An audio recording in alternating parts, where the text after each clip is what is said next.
Çekemiyorsan beni çatla geber geber. Çekemiyorsan beni çatla geber geber. Seni be fena yaratık fesatlığın yeter. Yedin etlerini hasretliğin yeter. İyilikse iyiyim de şeker gibiyim. Fenalığa fenalıkta zehir gibiyim. İyilikse iyilikte şeker gibiyim.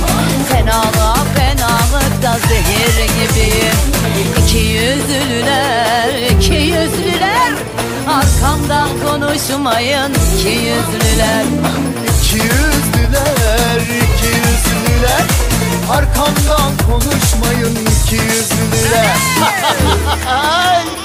Ne oldu be güzelim? Beni görünce yüzünü ekşittin. Dön de bir bak aynaya. Yüzün muşmulaya döndü. İçinin çirkinliği yüzüne vurdu. Ama sen de haklısın be yavrum. Görgüsüzlük sizde, nankörlük sizde, patavatsızlık sizde. İki yüzlüler. Şu lafımı da iyice bir dinle. Bir hoca halim var. Gönül uyandırıyorum, mide bulandırıyorum. Kimin başına? Tabii ki benim başıma.